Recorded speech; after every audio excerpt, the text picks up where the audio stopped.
Sòcrates ha passat a la història com el primer gran filòsof de la cultura grega clàssica, però que sapiguem, ell mai va escriure res. Va ser molt conegut i la seva influència va ser tan gran que bona part de les escoles filosòfiques posteriors es van reclamar hereves de Sòcrates. De fet, va acabar generant tradicions filosòfiques molt diferents. Per una banda, va marcar la vida i el pensament de Plató, configurant així, junt amb Aristòtil, la tradició filosòfica clàssica.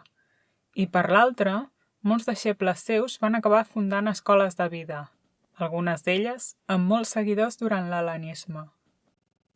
Des de la nostra perspectiva, Sòcrates és un personatge enigmàtic, i això ho podem veure en les fonts antigues, que ens ofereixen imatges contradictòries d'ell. Plató el va idealitzar i el va convertir en el protagonista de tots els seus diàlegs. En contrast amb aquest, per exemple, Aristòfanes li va dedicar una de les seves comèdies, Els núvols, on apareix totalment ridiculitzat. Tota aquesta imatge i contradicció que rodeja la seva figura és el que s'ha anomenat el problema socràtic, que principalment es deu al fet que no conservem cap text original seu perquè mai va voler escriure res. Per intentar entendre una mica més el seu pensament i repercussió, és necessari conèixer la seva vida i, molt especialment, la seva mort. Sòcrates era fill d'Atenes, d'origen plebeu, fill d'un picapedrer i d'una llevadora. Utilitzarà com a metàfora el treball de la seva mare per explicar la seva concepció del coneixement. Era un gran conversador. Va aconseguir reunir al seu voltant les grans figures de l'època. No cobrava les seves classes i vivia de la caritat dels seus deixebles. També es va guanyar molts enemics. L'anomenaven el tàvec d'Atenes, perquè era pesat i impertinent. És probable que si no hagués mort com va morir, no hagués passat a la història com ho ha fet. Quan tenia 70 anys, el van jutjar i el van condemnar. El van acusar d'impietat, de no creure en els déus de la ciutat, d'introduir-ne de nous i de corrupció als joves.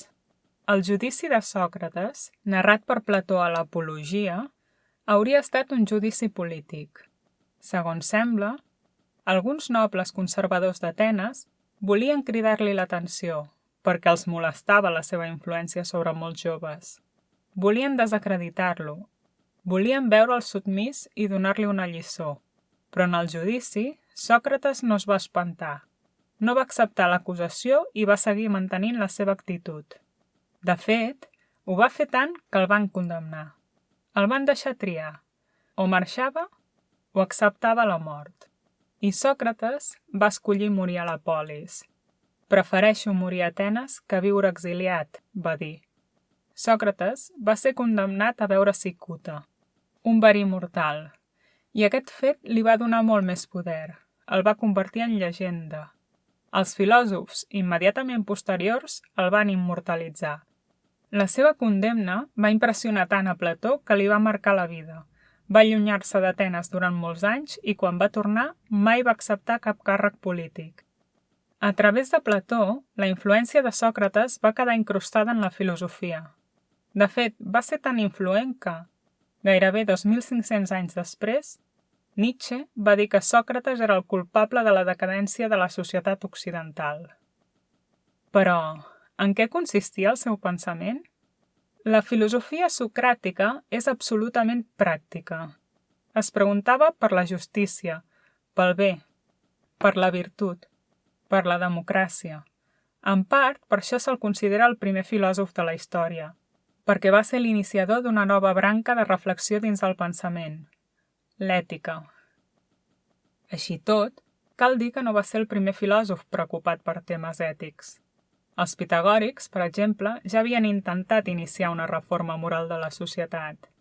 Ara bé, la novetat de Sòcrates es troba en el mitjà que proposa per dur a terme aquesta reforma ètica, que és el mateix coneixement. Aquesta teoria ètica és coneguda amb el nom de intel·lectualisme moral i constituirà també la base ètica del pensament de Plató. El coneixement s'identifica amb la virtut. N'hi ha prou en saber què és el bé per dur-lo a terme. Per ser un bon sabater has de conèixer l'ofici, aleshores, per ser una persona justa, has de conèixer la justícia. Podríem dir que l'intel·lectualisme moral és una forma de racionalisme que identifica el bé amb el coneixement i el mal amb la ignorància. D'això també se'n desprèn que ningú fa el mal voluntàriament. Amb tot, la pregunta és: com s'arriba a la virtut, al coneixement del bé? A través del seu mètode. El mètode socràtic és un mètode dialèctic, basat en la conversa i es desplega en dues fases. Primer s'ha de destruir el fals coneixement que té l'altre, perquè així després pugui sorgir la veritat d'ell mateix. La primera fase és la de la ironia socràtica, la ignorància prèvia. Només sé que no sé res. La famosa frase de Sòcrates és una ironia. El transfons d'aquest missatge és: jo no sé res, però com a mínim jo sóc conscient de la meva ignorància. En canvi tu, que tampoc saps res, et creus savi, quan en realitat ets un ignorant. Per aquest mateix raonament creia Sòcrates que l'oracle de Delfos havia dit que ell era el més savi de tots els homes, perquè era l'únic conscient de la seva ignorància. Aquest moment del mètode té una funció molt clara, i és que l'altre es desprengui dels falsos coneixements i creences. Mostrar-li que allò que creu no és cert. Això sí, en tot aquest procés, Sòcrates podia ser molt impertinent.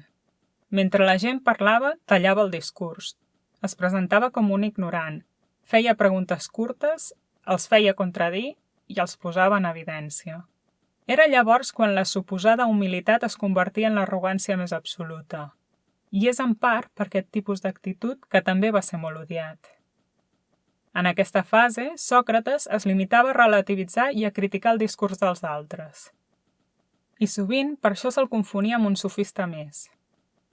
Tanmateix, la diferència entre Sòcrates i els sofistes es veu més clara en la segona fase. Aquesta correspon a la maièutica. Aquí ens recorda l'ofici de la seva mare, que era llevadora. Un cop descartats els falsos coneixements, podem arribar a veure la veritat que hi ha dins nostre. Sòcrates deia que, de la mateixa manera que la seva mare ajudava a donar llum, a fer sortir els fills de dins de les mares, ell ajudava a donar llum a la veritat que hi ha dins nostre. Sòcrates creia que la veritat és dins de tothom i, per tant, que la funció del mestre no és donar coneixements, sinó ajudar els alumnes a trobar-los. De fet, ell, més que donar coneixements, plantejava preguntes. Deia: una vida sense examen, sense preguntar-se, no mereix ser viscuda. La recerca de la veritat és, en bona part, un examen interior, i en aquest punt pren sentit un altre dels lemes socràtics. Coneix-te tu mateix, que compartia amb una de les inscripcions de l'oracle de Delfos. Des de molt jove, Sòcrates deia que tenia una veu interior que el guiava, que li deia que havia de viure cercant la veritat. Ell l'anomenava el seu déu, el seu daimon. Actualment, la interpretació més acceptada sobre això és que el daimon socràtic no és altra cosa que la representació de la consciència moral. Tot i això, aquest tema és polèmic, ja que, depenent de la perspectiva, Sòcrates pot semblar un defensor de la llibertat d'esperit o un posseït. De fet, aquesta va ser una de les bases de la denúncia davant dels tribunals d'Atenes. L'acusació deia que Sòcrates no reconeixia els déus oficials grecs i intentava introduir-ne de nous. Amb tot, podem veure que la qüestió del daimon és complexa i ja va ser polèmica en el seu temps. És un reflex més dels diferents interrogants que rodegen la figura de Sòcrates. I amb això hem acabat l'esquema del pensament de Sòcrates,